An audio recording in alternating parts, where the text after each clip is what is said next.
All right, guys, we're going to redo fake news because I just watched it and oh my God, it's terrible. I didn't have any of the data ready for you all, and I realized why I didn't. It was all on my iPad. I thought I had all the tabs open on my iPhone. So let's start again. Okay, why am I talking about fake news? This got started when somebody I know shared a post yesterday, and the post they shared was also a share. And the first, and this is a pro Trump post, but the first line in the post automatically jumped out to me as being literally impossible, like had to be impossible. So what I wanted to do before I did my research on whether or not it was true or not was I wanted to find the original post to see if it came from like a news outlet somewhere or a website, or if this was something that just some moron sat down and typed up and then threw out there into the public sphere. And then this thing got 72 likes, laughs, or hearts. Okay. And I'm just telling you now that based on the facts, this post was god awful wrong. Okay. So the last video sucked. And if you watched it, I'm sorry, because I didn't have any of this data ready for you all. So now I do. There are two places where you guys can go to find non-biased information. One of them is called realclearpolitics.com. They bring in news from all over the world and land it in one place. So you might see a anti-Trump article immediately followed by a pro-Trump article, okay? They have no leaning left or right. What I really like them for is I am kind of an election junkie, and so it's about this time of year I start checking the polls all the time. Right now I'm checking on the Democratic nominee polls. Once the general election hits, I'll be looking at those every day. But the one thing I like about Real Clear Politics is you've got some Democrat and Republican funded polling companies out there. Then you have some that are pretty much non-biased. And what Real Clear Politics does is they just bring in all the major polls across the U.S. into their website and then give you what they call the Real Clear Politics average, or RCP average. And that way you can kind of get it. I think it's a better idea than if you were just looking at a CNN poll or a Fox poll or CBS or Rasmussen or Quinnipiac or whoever. It gives you all of them. So you can see the differences by poll, but then you can just see the average. So I really like that. The other website I would challenge you to use a lot if you're political and if you want to have a political opinion is called politifact.com. They also don't lean left or right. All they do are take comments that public officials make, and then they do all the research on whether or not it's true. And they do this research, and then they give you a score of either true, mostly true, half true, mostly false, false, or pants on fire false, which is kind of like a play on the liar, liar, pants on fire thing. So, and when you land there, they kind of make it funny. They've got a little bit of satire to them. So if I just go over here and I just go to Truthometer and I click all, I get the first one that lands here is from Cory Booker. He is a senator, a Democrat senator from New Jersey who is running for president. And it says, his quote is, "We now have longitudinal data that shows that children born around Superfund sites have dramatically higher rates of birth defects and dramatically higher rates of autism." And they rank this as mostly true, and they put under mostly true, he didn't overstate the relationship. So if you click on this article and it opens, this is probably, good God, 20, 30 paragraphs long on how they landed on mostly true for him. Okay, so that's how they landed there, and then they give you all the data, and you can read through it if you want to, just to see how it is. Then you can hover over the people one. There's Donald Trump, Mike Pence, Barack Obama, and then other people's and groups. There's promises. So really, you can just start with the Truthometer and just go to all, or you can filter it by subject. They bring in a lot of stuff. I mean, and some of these people that I saw in here last night were people I don't even know who they were. I guess they were pundits. But out of all of Donald Trump's statements that they have ranked, he's got 30 true statements, 72 mostly true, 96 half true, 140 mostly false, 229 false, and 101 pants on fire false. If you add them up by percentages, he is 70% mostly false to pants on fire false. Okay, so with research, Donald Trump is mostly wrong. I say that gloatingly because anybody can go to this website, and if you feel like Trump said something that's true and they rate it false, you can read the research behind it to see why. Conversely, if he says something I think is false and it turns out that it's true, I can read the data and the research behind that and see why what he said was true and I thought it was false. So what happened yesterday was I ran across a post that was done from an account with the name capital letter A space Richard space capital letter B space Harrison. And this was shared from another guy. And the other guy is, and here I've gone and done it again, not had my stuff ready for you all. The other guy is Tom Mills. So this was a share from Tom Mills. So once I read it, first thing was, let's find out where this came from. Before I get into the crux of it, A. Richard B. Harrison is insane. Okay, there's no way to be nice about this. He is stone cold crazy. I went to his page and was going to scroll back and try to find this thing that got shared so I could track down where did it come from. And it took me half an hour to scroll back to the midway point of April. Okay, this is May 2nd. This guy probably posts somewhere in the neighborhood of 20 to 30 pro-Trump articles, memes, whatever, a day. Okay, I was an ardent Barack Obama supporter. Okay, that is insane to me. I don't know if you don't have a job. I don't know if this is a bot or a fake account. If this guy is a real person, dude, seek therapy now. So I gave up on finding the article. Because it's about the Electoral College and how the election went. And I was like, Jesus Christ, if I have to scroll back to 2016, I won't have enough breadcrumbs to get home. I'll be gone forever. Nobody will see me again. So what did he say that bothered me so much? Well, what did he share? He shared several points. The first one was, for all those people who fell asleep in civics class, number one, there are 3,141 counties in the United States. Okay, so counties. If you live in Louisiana or Alaska or New York, you don't know what a county is. Well, you probably know, but you don't do counties. Trump won 3,084 of them, Clinton only 57. That 57 is what made me go, wait a minute, I don't think that's possible. The reason I didn't think it was possible is because in my home state of Kentucky, which almost always votes Republican, two counties are consistently always Democrat, and that is Jefferson County in Louisville and Fayette County, which is Lexington. So the two most populous cities always tend to vote Democrat.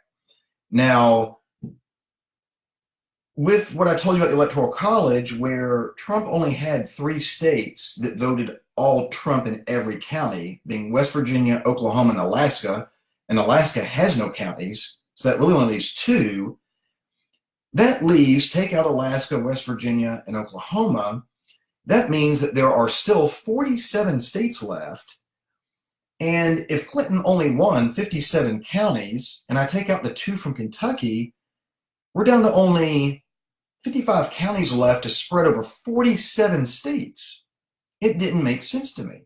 So I went and pulled up the data. And when I pulled up the data, I was able to find out how the data was calculated. And this data is actually put out by the US government. They put this out all the time, and they put it out so that you and I can go in and look at how did my state or my county vote. So I kept that data. Now, the first point he was right on. The article said that there are roughly 3,100 counties. So he said that there are 3,141, and I'm fine with that. I'm fine with 3,141. This website, well, the government's website said, an estimated 3,100. Clinton won 500 counties in the last election. He said that she won 57. When I looked at, I picked Texas as a big state, and it always votes Republican. She won 22 counties in Texas alone. So this guy went on this rant to eventually land on, just because you live in these big populated areas doesn't mean you should speak for the whole country. And now that I've decided I am anti-electoral college, and having done this research, I know why. Because this guy is a moron. It doesn't matter what city you live in at all.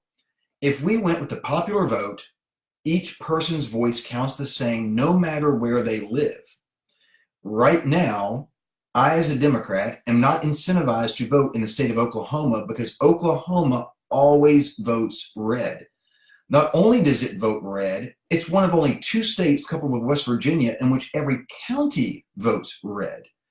So what incentive is there in West Virginia or in Oklahoma for a Democrat to go and vote?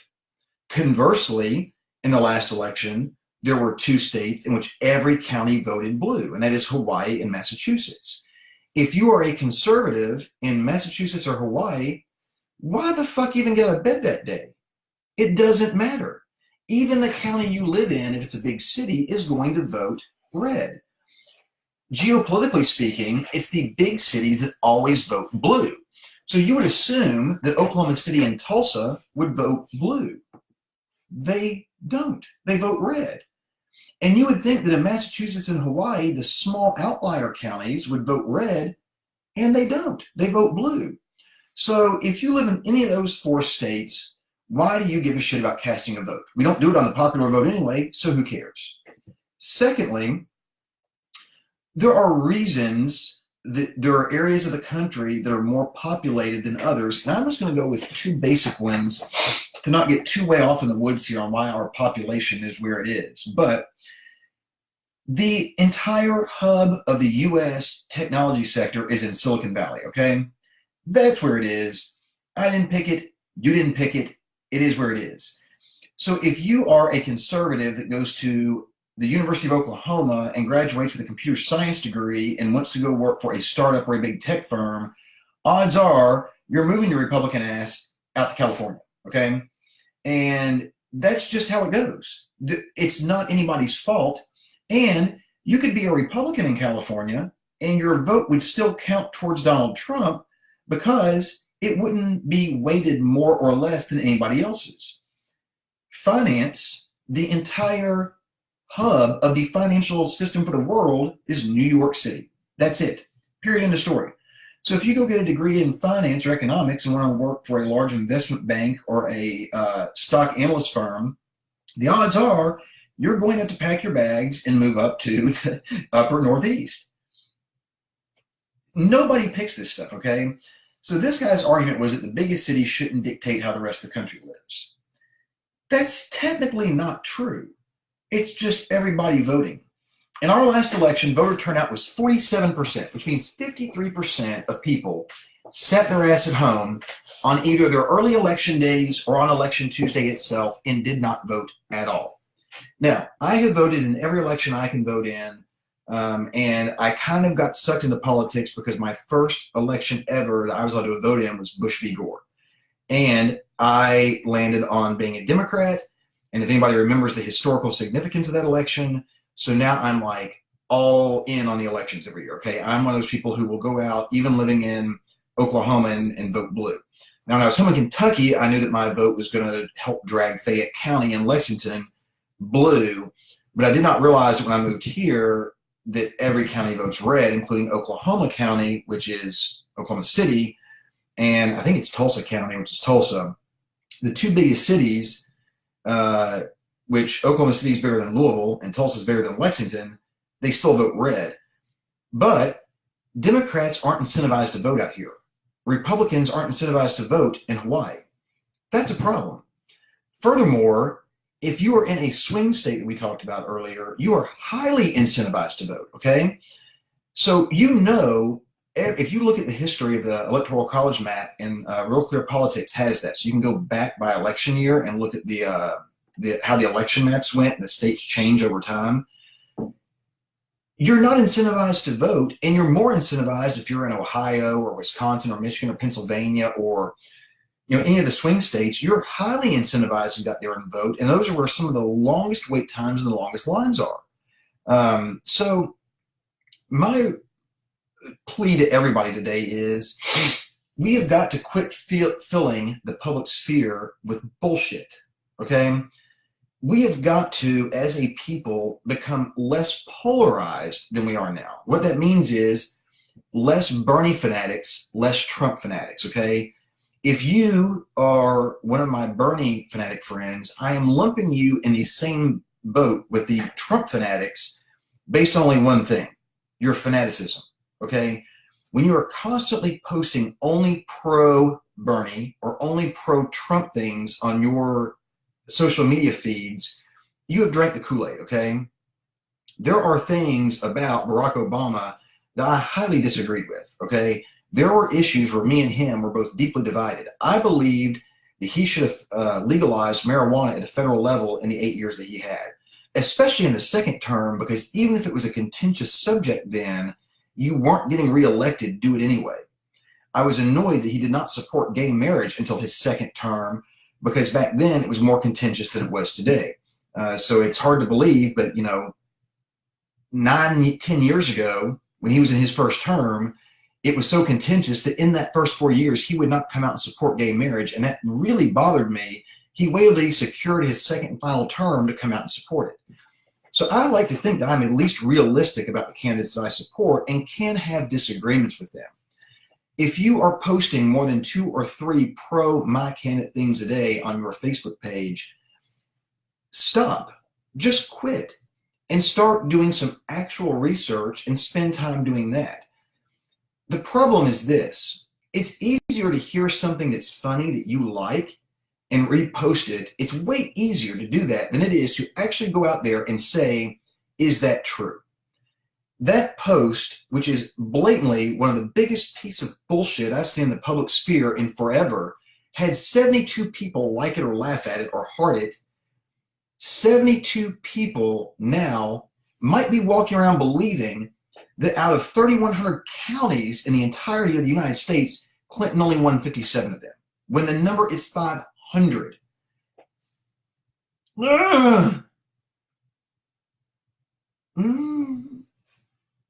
Just please, everybody, we can be more civil if we're all more educated. And if you're a Republican, it's easy to look at that and go, hey, dude, do you realize that even though I voted for Trump, this is a blatant lie? And here's the data from the U.S. government on the polling statistics by county in the U.S. in the last election. And here's the website. Please quit putting your stupid shit into the public sphere. If we break the cycle of putting lies out there, then we can break the cycle and we can all be more educated.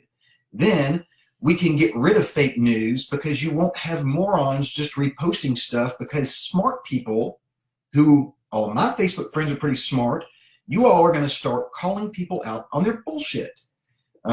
Just kind of like how I'm calling out the Sanders supporters. These people, there was a poll recently that said that 12% of Bernie supporters right now, if he does not get the nomination, would vote for Trump.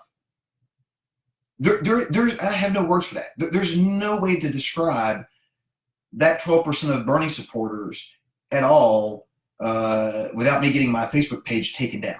Okay, that is insane to me. Okay, that is insane. And I think I related this in the post that I made on it, as if I enter a drawing at Champs Foot Locker to win the right to buy a pair of shoes, and my name doesn't get drawn.